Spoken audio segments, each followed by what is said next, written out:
Sila naging taong ahas po.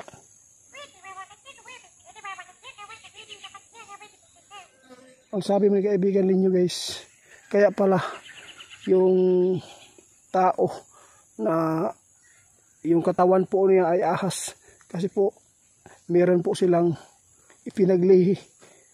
Kaya pala may ganito po na ahas po na tao kasi pinaglihi po pala sila sa ahas. Yung mga magulang po niya, ano po guys, puntahan po natin sa kaibigan ninyo po dito kung ano po yung ahas na sa gupa natin, kung buhay po ba yung ano, biktima po nila, kung saan din nila. Magtatanong po tayo kay kaibigan. Kaibigan ninyo kanindot sa bumbilo ninyo. Ay, salamat ninyo. Naanapod ko dire. Gusto lang ko mangutana ba?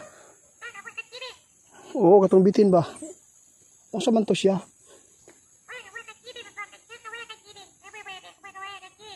Ang sabi po ni kaibigan guys, yung ahas po daw na nasa gupa po natin ay delikado po yun kapag sila po ay nasasaktan kasi po, pwede po silang manlinlang sa atin, no? Paano namin matulungan yung biktima po niya ninyo? Buhay po pa ba yung ano?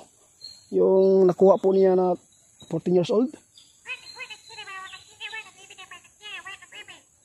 Dinala po daw sa ilalim po ng tirahan po ng ahas guys, kasi po may tirahan po pala sila at ginawa po daw doon na laruan po ng mga ahas. Kawawa naman po, bakit po nila ginagawa po yan na ginawang laruan po yung binatilyo doon? Sobra po anong payat daw yung ano guys, yung binatilyo na kinuha po nila dahil po sa takot sa tuwing po siya ay pinaglalaruan po ng mga kasamahan po ng taong ahas. Bakit po sila naging taong ahas po?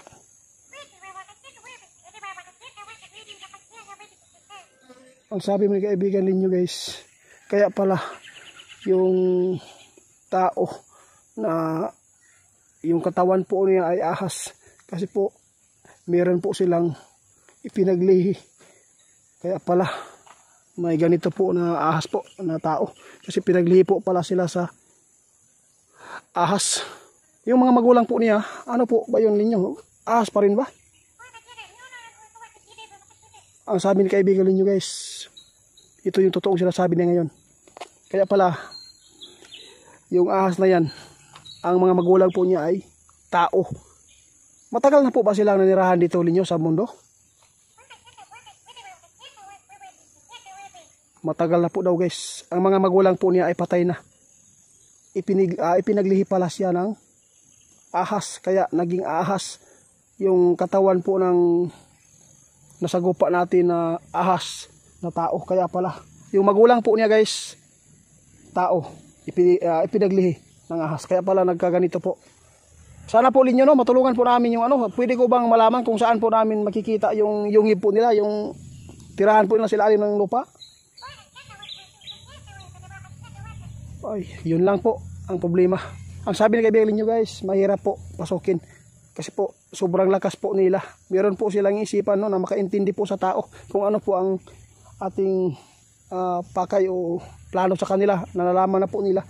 Yung ahas po na nasugupa namin doon na tao po, yung makasamahan po niya doon sa ilalim, yung nagkipaglaro sa bata, katulad po ba sa kanya? Ay guys, ang sabi ng kaibigan ninyo guys, yung nagkipaglaro po doon sa ilalim po ng lupa, yung kung saan po dinala yung binatilyo ay mga ahas lang na hindi po talaga may ulo sa tao, no? Yung katulad sa nasagupa natin, hindi po sila katulad, iba lang po kasi po ahas po talaga yung nagkipaglaro. Kaya lang ano lang niya, parang siya yung hari ba ninyo? Siya po daw talaga guys yung ano, yung makapangyarihan doon. Pwede po niya mautusan yung mga ahas na mga kasamahan po niya.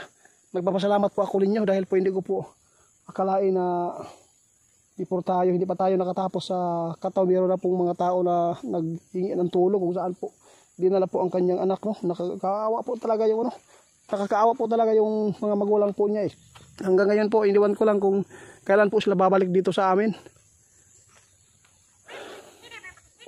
Guys, at least po guys, nalaman po natin ngayon kung bakit mayroong ahas na yung ulo at saka yung half body niya tao at saka ahas yung papunta po sa buntot, no? Kaya pala ipinaglihi pa sila ng kanilang mga magulang noon yung binubuntis pa. Meron po ba siyang kakambal ngayon ninyo? Meron po siyang kakambal pala guys. Tao po ba? Tao po daw guys, tao. Yung kakambal po ng ahas na nasa gupa natin. Buhay pa? Hindi na po guys, wala na daw. Patay na po yung yung kapatid ng ahas. Bakit po hindi po sila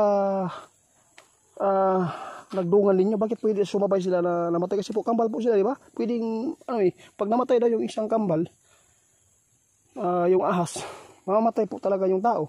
Yung kakambal po niya. Ay, ganun pala. Hindi pala sumpay guys, no? Hindi po karugtong po ang kanilang mga pusod. Kaya pala hindi po nagkakonekta yung kanilang buhay po doon sa kambal. Kaya buhay po yung ahas. Ano pong gagawin na po namin ninyo sa pagbalik namin doon sa area po ng taong ahas? Paano po namin siya makausap ng maayos? Kasi po, muntik na po si Ramil inatake doon kakatin.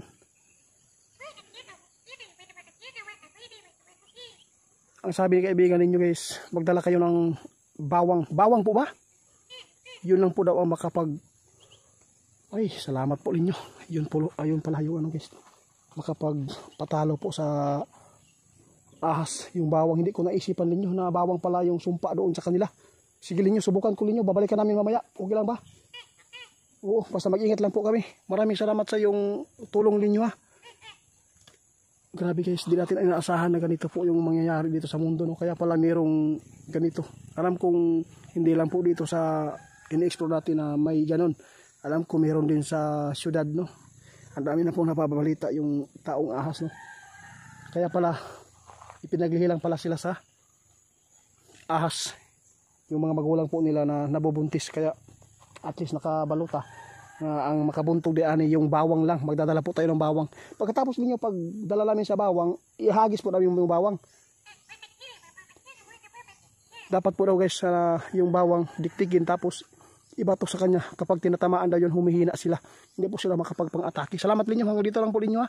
Salamat po. Sa sunod na lang po ako magtatanong ulit kung ano po talaga yung mga dapat po gagawin dito para matulungan po namin yung yung binatili. Salamat ha. Salamat po.